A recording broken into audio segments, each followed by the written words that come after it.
版的有英文哦。订阅、按赞、开启小铃铛，就不会错过大奖和最新最好看的世界第一点。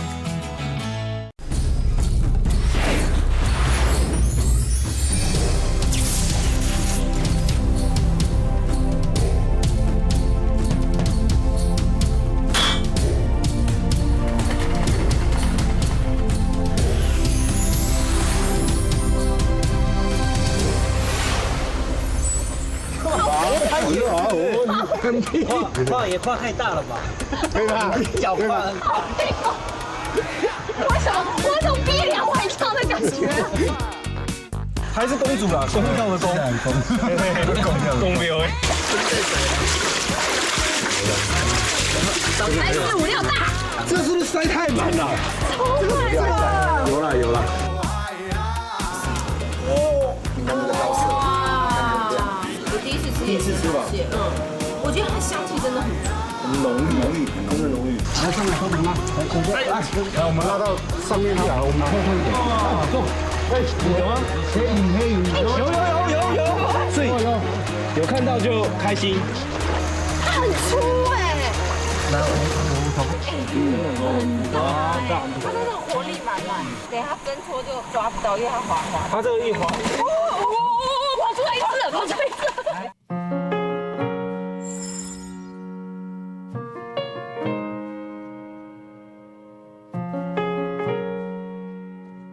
走访台湾，我们总能从不同视角发现有趣的人事物。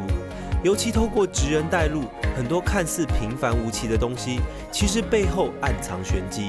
这回走访台中山林，要不是有潘哥在，想都没想过，这条走过路过绝对会错过的小溪，竟然卧虎藏龙。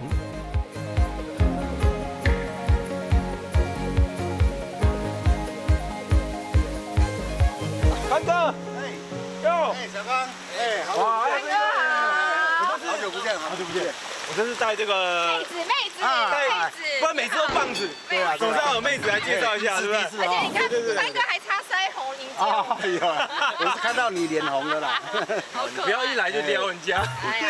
今天来到这边，我来介绍一下，我们来抓鲈鳗。这一条也有龙毛，有，这条看起来像是大家来玩的时间，因为这台风刚做完哦，流了很容易死。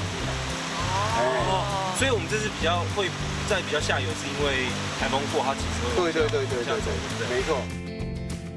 千万别因为小溪就掉以轻心，毕竟台湾河川短又急，加上地势复杂，往往一步之差就是天堂和地狱的分别。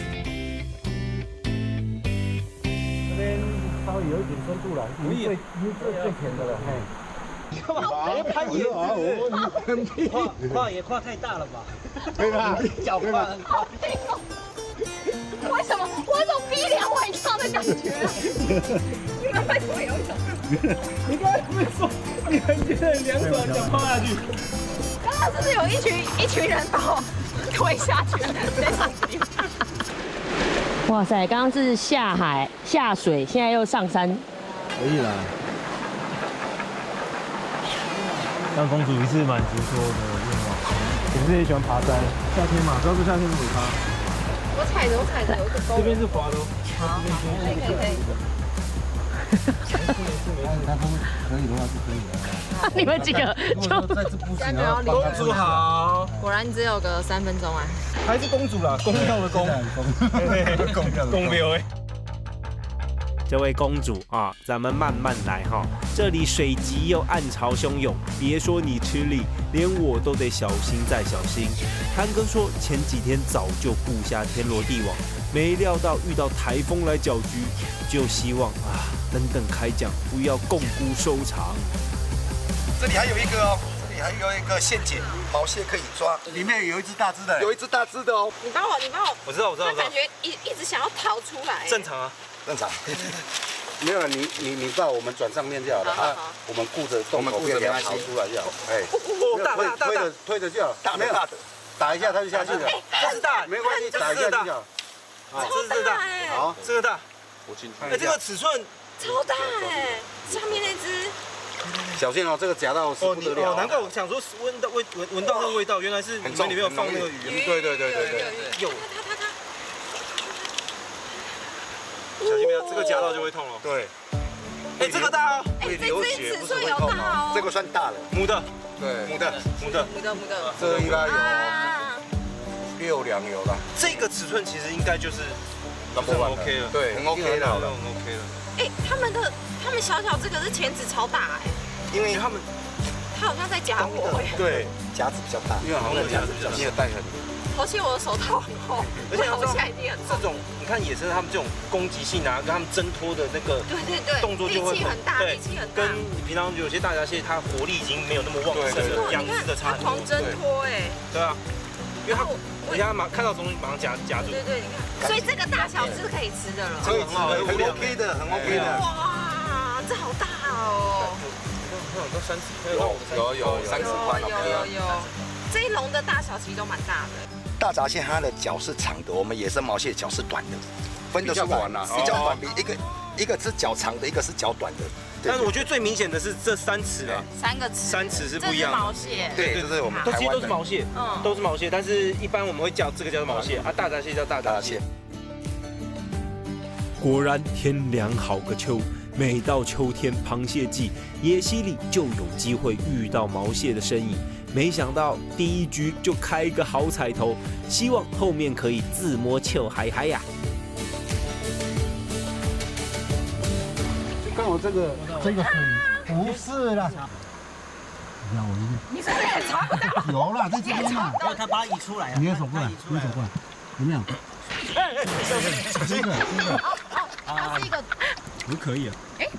超多，有，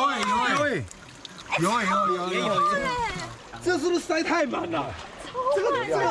有了，没这个哦，也有放鱼啦。对啊，有还放饵了，我拿的，不错，可以。我们先把臭的把拿掉。我先把鱼饵啦，鱼饵，一定要用鱼饵去把它救出来。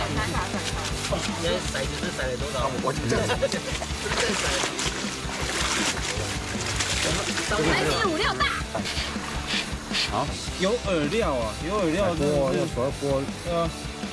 好多哦！天哪，太多了，好多了，快爆下去！好，拨，这样子，我先把那个这样子，超满，它蛮全部爬出来了，蛮多这小只的。对呀，这等一下我们都把野放，那个放对。啊，有一只大的，你看这是大的，有一只大的。这应该我猜有3两哦，3两到4两之间哦。对，3两多，这应该有5两。对，4两多差不多。4两多吗？这跟刚才那一只感觉差不多。我跟你讲，你现在抓那么多次啊，你注意看它背面像什么图案？你说像一个笑脸。有只猫哎，有只猫。猫。我看到一只大象，可以翻过来我看看吗？我看猫。你看，这有耳朵啊，这眼睛。有，对不对？真的哎。啊，我看你的像什么？我觉得就是一个笑脸了，我比较简单一点。潘哥为什么后面会有这个图案呢？是有什么那个吗？本来就有的，野生毛蟹本来就有特征了。对，每一个会不一样吗？没有，都一样。夹子它是断过的，所以它再重新长，对不对？重新长就没有毛，没有这个毛，没有这个。这个没有毛，这个是它断过的。所以说它断过之后，大概慢慢还会再长出来1、2个月，它长出来才会有毛。对，野生的这个活动现在攻击性比较强，当然很强，力量还蛮大的哦，力量还蛮大。你好在是有戴手套，没有，你没戴手套会流血。有在江湖走跳，活力就是不一样。小归小，但这力气没在跟你客气。不过这些都只是虾兵蟹将，这回动员大堆人马围捕，就是希望深入敌营，擒贼先擒王。你们这边走要小心哦。这边，没关系，可以吗？深度最多在腰，是不是？但最近下雨了，那个溪水的深度真的会比较，水量会比较丰沛一点。没错。溪水你真的要小心，因为大家每次都玩溪水，你看起来好像很浅，大家就是刚刚一踩下去就已经快到腰了。而且你知道，你刚才真的有点像公主，因为潘哥刚才是这样子，可以模拟一次吗？潘哥，你从来没有这样对过我哦。看起来那么勇猛。我拍这么多节目，只有一次是女主的，而且又是公主。还是算得上漂亮了。对。然后我们前面那个网子已经到了。好，这个放多久？哦，这个也是放了好几天了。好几天了。对。好。你这样子，前一阵子那个大雨的时候，你的网子没有被冲掉？哦，有都被冲光光了。真的假？对。冲掉多少个？损失很多哎。损失几件？最少有10几件。哇！积水暴涨哦，下大雨，而且对。台湾的河川就这样，短而急，所以你听到那个已经其实基本上来不及了。对，所以这是非常危险的。所以现在水量是算真的，对不对？现在还是算正常的。算正常而已。对。你拉了。别了。这么深。给他们拉上来。对，他们拉上来。你不要过去，没有，这边没有滑。好，你不要再下了，你不要再下了。来上来帮忙拉，来我们拉到上面去啊，我们后退一点。走。哎，有吗？黑影，有，所以有看到就开心。你也是还有，你也是还说这是后面那只可以，后面那只可以。收，哇，很粗哎。来，我走过去。后面这只可以。阿吉，你往中间把它集中，然后把2个网带。来阿吉，往后。OK， 好，来，那个你这个往后，然后对，往后，对。好，小康这样，像我这样。哎，对，你看我们2个比，对，哎，这个也是种好几天了。对，你看它嘴巴是吧？白的。那一只刚种的，也是白的。这只是刚种的，为什么？这一只比较白，这个嘴巴比较白，因为它进去以后它会一直撞，用嘴巴一直撞，然后它一直磨，嘴唇破掉，破越多就代表它抓越久。对，你看这个嘴唇，所以这进去比较久。哦，真的耶，白白的。它的吻部这个地方，哦，嘴巴。对，它一直往上钻呐。他不想下去。对啊，没关系，就是要往石头方向。是哦，原来我是弄反，分两边啊。原来我是弄反方向哦。没关系。它很骨溜，对不对？对哦，你用手抓不住，力量大，这个一定要用到的。小只的还可以抓了，大只的没有办法握。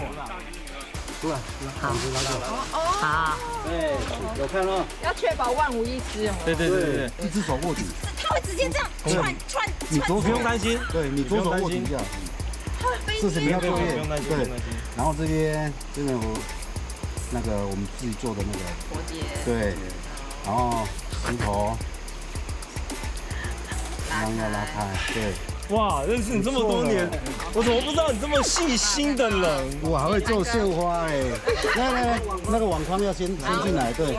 来，你做第一个框，第一个框进来，这边，对。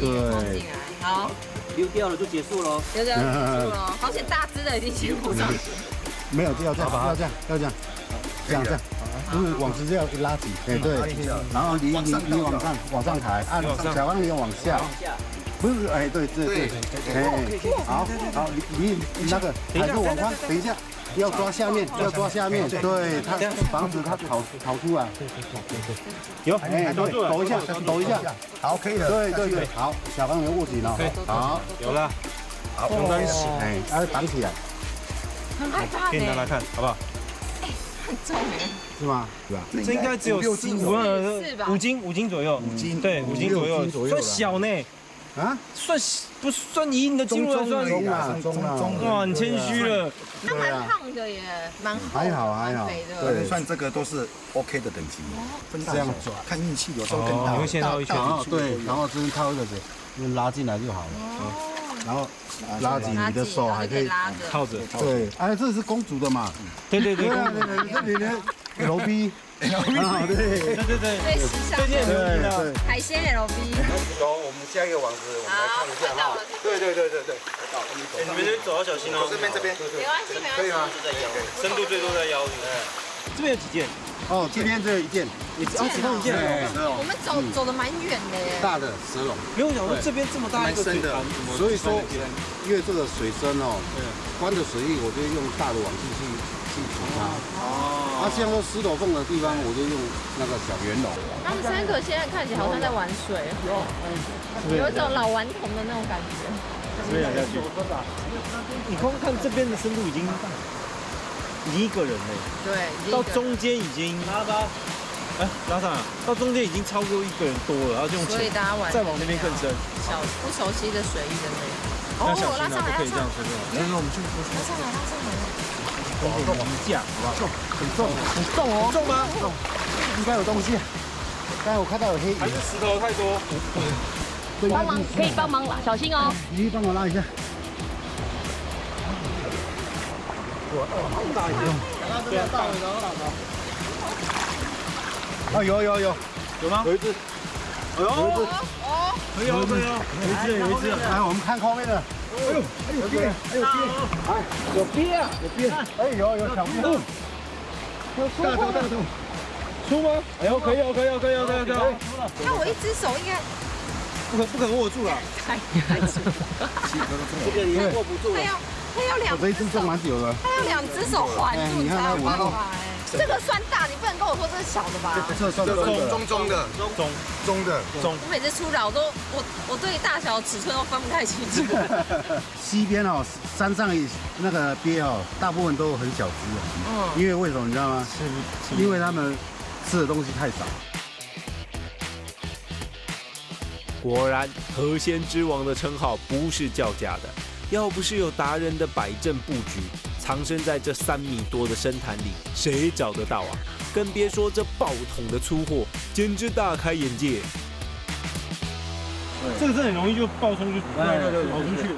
对，每个我很小。我看得到哦。有没有讲说，今天真的这样抓到很多哎，真的很多，很大。而且放在一起颜色很明显。很明显，有没有？绿色跟这个颜色差很明显的，这个比较金黄。挡住了。对。它真的活力满满。对。一直在游，一直想要挣脱。对，没错。等一下挣脱就抓不到，因为它滑。它这个一滑。跑出来一只，跑出来一只。来放手，你放的。哎，对。啊，你不来桶。那只肩膀是不是？对。好，小比最大的那个。有我也看过一次。知道吗？它其实不能太用力，轻轻的。温柔的。对，温柔的。对，抓到有没有像谁的东西？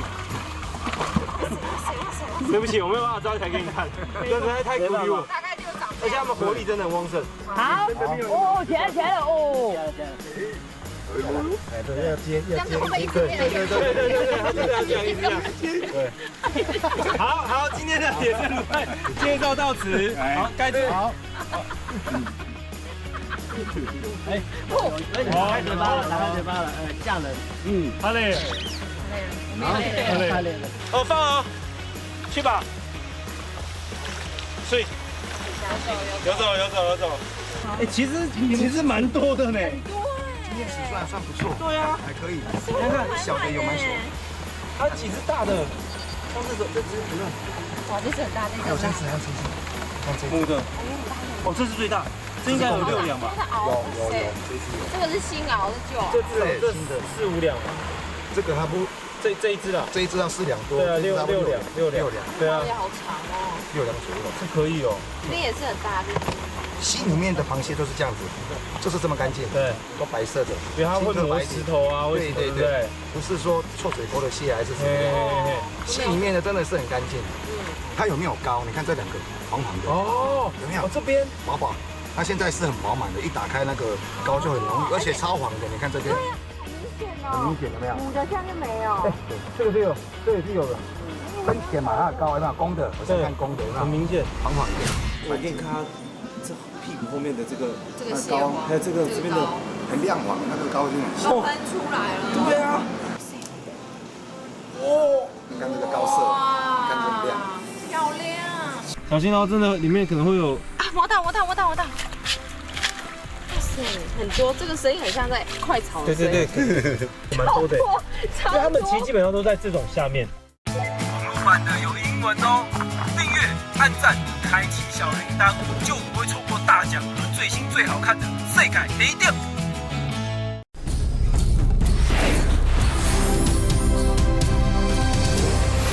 一样，直接把它拉起来往上。这个随便倒就好，它不会爆冲，随便倒就好。那我就随便倒就可以了。那个不慢会爆冲，这个比较不会。可是怕靠太大力，它熬会断。不会。最后一次。确定里面很大只的大只。对，没了哈。哎，其实蛮多的呢。很多今天尺寸算不错，对啊，还可以。你看小的有蛮小的，它有没有高？你看这两个黄黄的，哦，有没有？这边饱饱，它现在是很饱满的，一打开那个膏就很容易，而且超黄的。你看这边，好明显哦。很明显的呀。母的现在就没有。这个就有，这也是有的。很显嘛，它的膏有没有？公的，我先看公的，有没有？很明显，黄黄的。母的它的屁股它的肥度哦，它这里有1层、2层，它这个上下壳哦，它会撑开，它会撑很开，很明显撑很开，撑越开哦，代表膏越多。它的膏越多，然后它的里面的蛋也蛮多的哦。它有黄色的膏跟红色的蛋，然后那个时候母的就变成最肥美的时候。好吃。这样以后现在是公的，以后就会分辨的啦。公的看这边啦，母的看屁股啦，看这个厚度。对，看这个厚度，其实它的厚度没有撑开，它里面也是有膏，但是它不够薄。如果到了全薄的时候，它就把这里撑开了，它就把这里撑开。这就是12月、1月的事情。对，大概是那个时候的事。对。捉大放小，让生态永续，这是我在达人身上学到的态度。正因为常在山野穿梭，所以台湾生态的状况他们都看在眼里。尤其外来种的肆虐，造成生态浩劫，这问题更是无解。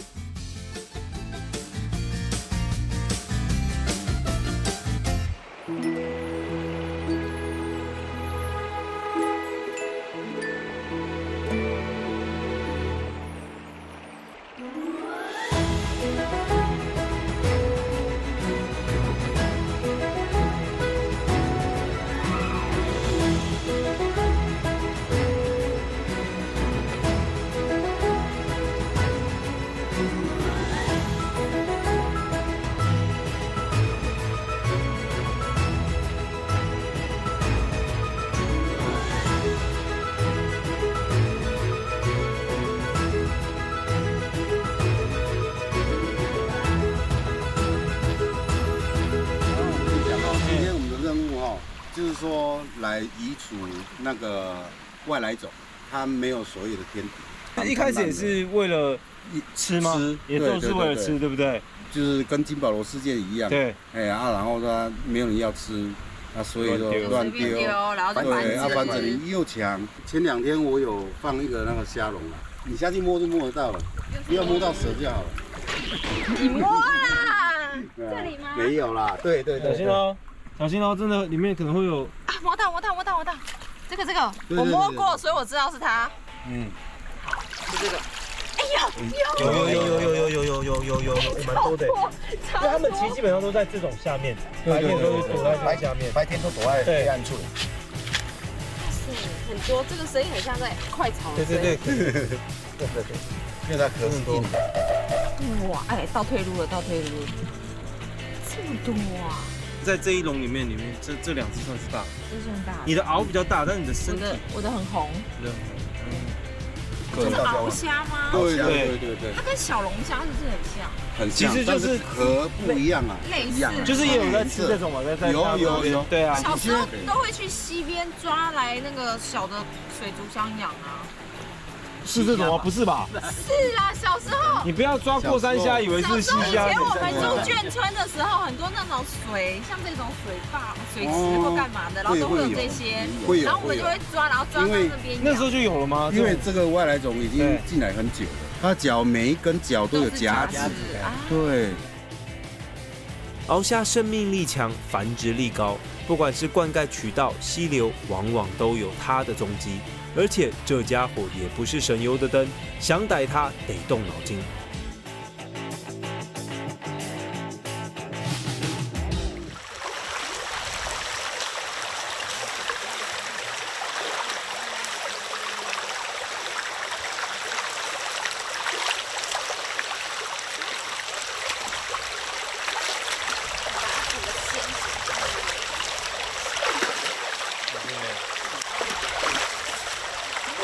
去大概是5、6点，傍晚，他开始出来吃东西了。傍晚，现在这离傍晚很遥远。你这样翻起来就其实基本上你看不到它。看不到它吗？因为它已经跑走了。如果它有的话，它马上就弹走。当然啦，那么大的天敌，你以为他看不到你？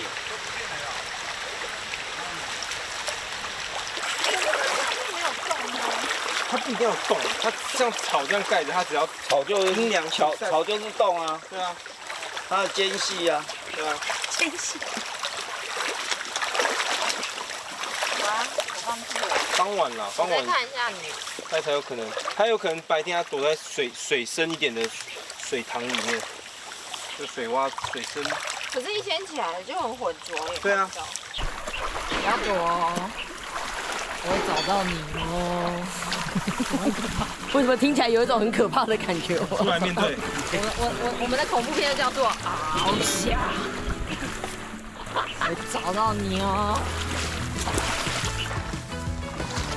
好期待。对哦。哎呦有，看到了，这应该随便抓就有了。对啊。真的哦。哎，有一只。哎，还有很多鱼耶。有一只。这个虾一定很紧张，想说我的同类呢？剩下它一个。它可以吃大餐呢。多种哎，有沙丘，有口感嘛，很干净的地方才有，溪边的。这个叫虎虾鱼，虎虾鱼，小时候叫口台语高蛤蟆。口感嘛。哎，对。这是原生种，台湾原生种。对，哇，这个等一下我们就给它放走好了。好，原生种放走。那翱翔会吃它吗？会，如果没食物它一定会吃。这个刚在里面独享很多美食，还好我们赶快救这些。还有很多是很不丢哦，这是我们的那个原生种的那个沙丘，因为它的特征哦，它的吻部这边会有刺，你说它的鳃旁边这边是不是？Sorry， 没关系，可以。这边还有一条，可以，在。这我们就把它放掉好了，全部原生种的。放那边水，那边鱼好多哦。其实这边水质这样看起来很干净的，才会有这样溪虾，然后这么多这种，你说鱼这种原生种的鱼，因为它最上面是有那个泉水。忙了一天，虽然移除的不多，但这肚子倒是蛮饿的。为了犒赏大家的辛苦，达人早就准备一桌河鲜好料，帮我们补元气。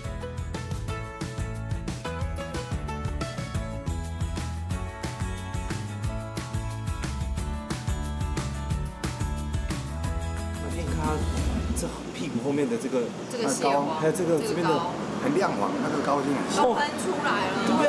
对啊，它是自己喷出来的。这个在饭上面啊，拌着吃，很香，很香。哦，你看这个高色，你看这个亮，漂亮。现在正是肥美的季节。对，金黄色。好夸张！哎，现在说肥美季节其实才刚开始，对啊，公的真的是，现在目前是正流失。现在这个一看大小，这个很多哎，很多，它这个刚刚都爆出来了，这个母的也 OK。我把它的这个胃囊，爆出来，你看里面，不要浪费，你看里面，验一个膏没有？它超绵的耶，超绵的吗？我们给公主，好绵，而且它是那种清甜浓郁的那种香气，这个香气我觉得它放进去嘴巴之后，那个香气会停留蛮久的。我第一次吃也是吧，我觉得它的香气真的很足，很浓郁，真的浓郁，没有骗人，真的没有骗人，是骗不了人的。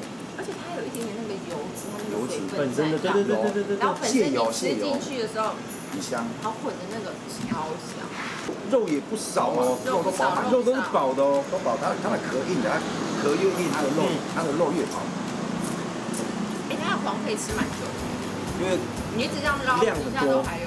这个母的它的高色，你看也是一样，超满。但是它唯一一个点就是说，它现在要等到12月，它还没有卵，它只有蟹黄而已，它还没有蟹蛋，它蟹蛋会产生是红色的，但是要等到下个月，它们交配后才会有那个毛蟹的蛋，那个对，现在还没有，但是它蟹膏还是很满，还是很漂亮。开锅，野生的这个鲈鳗，对，虽然看起来清淡的，但是闻起来味道很浓，很浓香。因为它用纯米酒下去炖。哦，真的啊？对，不加一滴水。没有，它已经烧到没有酒精了。蛮软嫩的耶，它一下就捏下来。对啊，但是不是松的那种，你看它这样一整块，其实你这样用力夹，你这样用力夹，哇，好弹，你看要看这一块，有没有？超大，而且它的胶质，你注意看它的皮质，而且是它皮。这一块最棒。哦，香。如何？可以吗？你有吃到刺吗？这个皮好好吃哦。对，你看这个很 Q 哦。你看这个皮质，超级 Q 的。有没有？这皮质有没有？然后它的肉质算是细，但是带有点韧性。俗话说得好，行啊来假喝聊。这桌现捞美味不仅达人限定，还有另一位可是台中独有哦。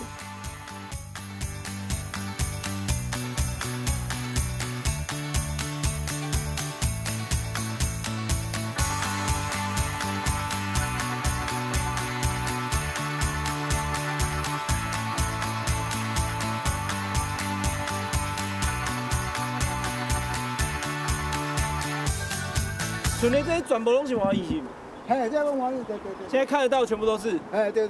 好，啊，要安怎挂？你这半刀这个吼，半刀咧挂起来，啊，就安尼，对无？啊，下骹都歪啊。下骹够发，但是都会使挂。你个自然差不多20外工，差不多20工左右就。都会使挂。哎，对。这么快？哇，那他一年可以收几次啊？好重哎！但是这啊，愈挂愈歹，你啊建起来对无吼？嗯。就是像安尼吼，啊，搁爱慢哦。系啊，慢安尼撕起来吼，撕完，可以吃嘛？可以现在就可以直接吃了。可现在你可以爆发卖。啊，袂晓呢。你的你搞我怪哦，你讲袂可。小看嘛，干嘛？你好像在吃那个地瓜叶哦。不要再比地瓜叶好吃。有这么苦吗？很像小麦草汁的那种味道，可是你咀嚼到最后，那个苦味才会在喉头出现。早期在台中南屯以种植黄麻为主要经济作物，制作的麻绳、麻布可用来装米、绑东西，而嫩叶部分就可食用。所以台中人的儿时记忆几乎都有一碗专属的麻薏汤。也因为麻薏本身带有苦味，所以想做成一碗汤可没那么简单。把那个苦跟涩给搓掉。哦，所以到时候在成品在吃的时候，它的苦味就没那么苦了。可是有人不搓直接煮的吗？可能很难下咽吧。真的吗？是要把黏液全部搓光吗？不要全部搓光，要保留一点。保留一点。哦，搓到什么程度对你们来讲叫做可以？等一下哈，我们会跟你说，差不多了。差不多。还没有。哪有那么好啊？这么快的？没那么快。对啊。所以这个一定都要是人工的，它现在没有机器可以搓，对不对？现在也很少有人在喝这个了吧？这个是一个我台中朋友都还没吃过。地方的文化哈。对。所以他没有说什么没有花一个机器来代劳了。而且人搓是有感情的，把你的爱给加进去。是。你就这样抽就好，像洗衣服这样子吗？对，像洗衣服。哦，所以我们到时候煮汤的话，这个也会拿进去煮吗？还是只有汤？就是这个，不是煮汤，是煮这个叶子。它这样搓那么大力可以？可以啊，全部都烂。它就是要搓烂，对不对？烂的。这个哈，就是老人家在吃，你整片叶子那也吞不下去啊。从摘麻薏、剪麻薏叶到搓揉苦汁，每个步骤全靠手工。看似简单的汤，不仅代表家人的爱心，碗里的每样食材都有它的故事。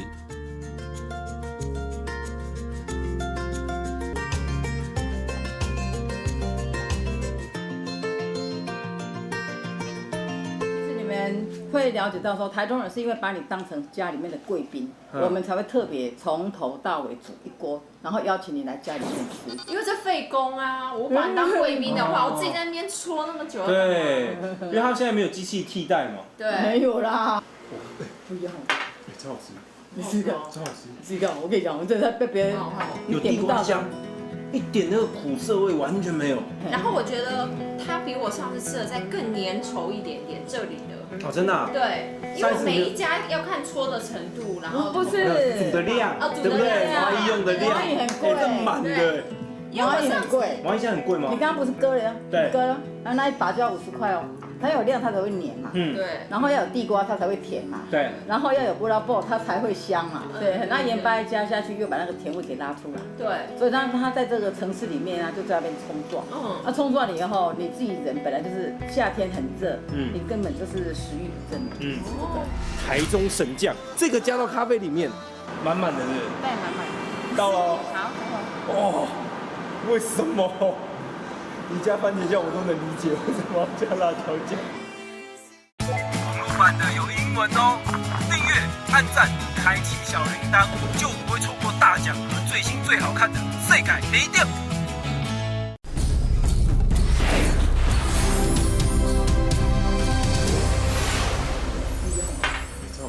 你试试看，超好吃。你试试看，我跟你讲，我真的被别人有地瓜香。一点那个苦涩味完全没有。然后我觉得它比我上次吃的再更粘稠一点点，这里的。哦，真的、啊？对，因为每一家要看搓的程度，然后不是煮的量，对不对？麻衣用的量，麻衣很贵，这满的。麻衣很贵，麻衣现在很贵吗？你刚刚不是割了？对，割了，然后那一把就要50块哦。它有量它才会黏嘛，对。然后要有地瓜它才会甜嘛，对。然后要有布拉布它才会香嘛，对。那盐巴一加下去，又把那个甜味给拉出来，对。所以它在这个城市里面啊，就在那边冲撞，那冲撞了以后，你自己人本来就是夏天很热，你根本就是食欲不振，吃这个。如果说吃麻薏是台中的特色，那么靠海的优势更是让台中人的饮食习惯晋升不同层次。就连人人都爱的盐酥鸡，他们都吃出不同风格。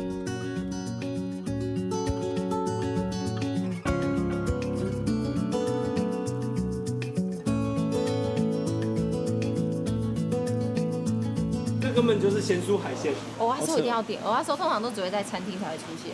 好，那这个一份。可是我也想要龙珠哎。关系大家都有一点选择障碍。我们的方法是你可以吃多少抓多少，通通都可以综合。那就讲你要的量一起称重就可以。什么意思？就是每一种一样，你想吃2只你就加2只，吃3只你就加3个。你的意思是说我不用这个买一份，这个买一份，这个买一份，我全部一起拿，然后称重就好。都吃得到。哇，可以这样子。这种。它在桌面上的某个部分，这个是它的蛋蛋。鱿鱼的。鱿鱼佛，这我都不会讲，也不好意思说，就是跟鸡佛一样意思啦。它是不是叫什么花枝标？对，花枝标哦，很少见。海港特有的花枝标、海马鸡、蚵仔酥、黑膏等等等一字排开，任君混搭随你挑，想吃多少加多少。老板不止作风海派，更懂抓住客人的心。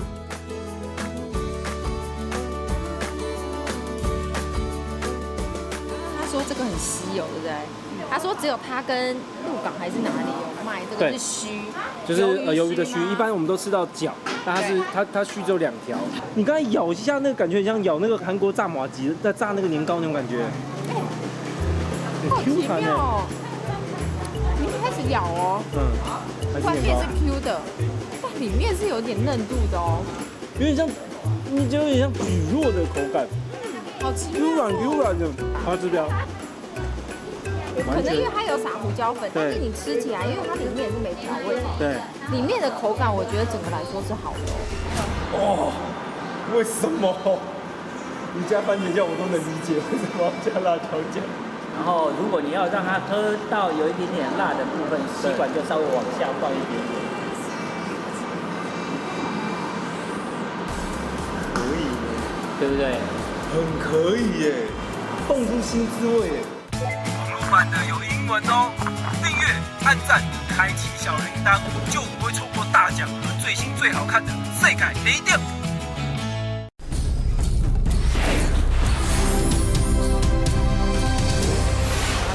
它须只有2条，你刚才咬一下，那个感觉很像咬那个韩国炸麻糬在炸那个年糕那种感觉。你开始咬哦，外面是 Q 的，但里面是有点嫩度的哦，有点像，你就有点像蒟蒻的口感。好奇妙。Q 软的花枝标。可能因为它有撒胡椒粉，但是你吃起来，因为它里面是没调味嘛，对，里面的口感我觉得整个来说是好的。还蛮 Q 的。对对，它是 Q 的，然后没有味道。没有味道，它就是外面炸的，然后裹的。它重点是它里面没味道，所以它外面那个椒盐啊，其实一点点，是香味。如果你以为台中人的创意只有这样，那就太小看喽。听说他们还把歪脑筋动到这里来。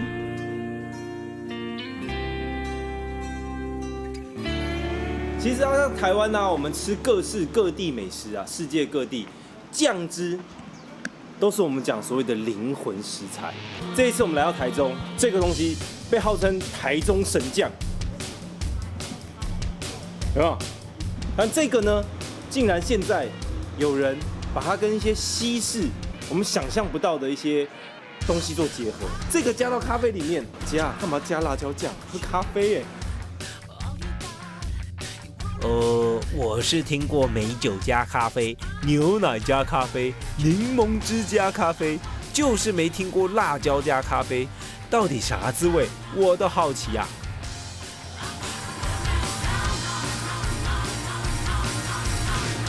把牛奶加到我们的冰杯里面。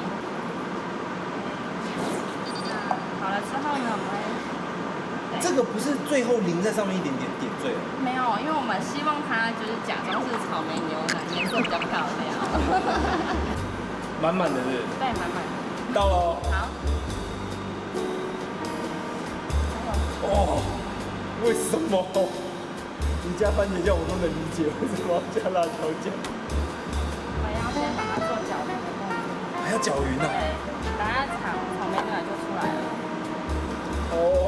这个颜色，这样看真的很像草莓酱。对。而且因为它不是只有颜色粉红色它那个一颗一颗的很像草莓籽。对。哇。草莓果酱。搅匀之后，我们就把浓缩到这里都可以了。草莓完成了。不胡乱，他们还真的把辣椒加到咖啡里，满满一杯凉酒气的分量。画面虽然很少女，但我的脑袋却很冲突啊！怎么会想到要把辣椒酱加到咖啡里面？你现在所在的地方是什么？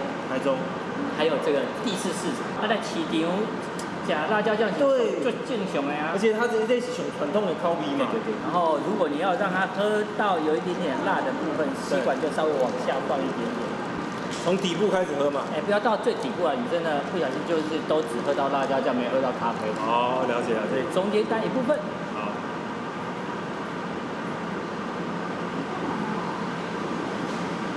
喝进到嘴里面的这个地方，其实就是咖啡味。慢慢的尾韵下来之后，突然发现，嘴巴出现了辣的感觉。可以耶，对不对？很可以耶。我们现在喝的大概有500-600个。网络上很多人都说，你点不点他们烙晒的。一开始听到想说，你们怎么这样加？我没来。不会耶，不会，对不对？完全不会，很棒。我蛮喜欢它入口后的它会有3个层次，第一个咖啡香，对，然后再来是东泉辣椒酱，它本身一个带一点微酸气的辣味，对，最后辣味出来之后，那个奶味就把它包住了，然后就进到喉咙里面，蹦出新滋味耶。网络版的有英文哦，订阅、按赞、开启小铃铛，就不会错过大奖和最新最好看的世界第一点。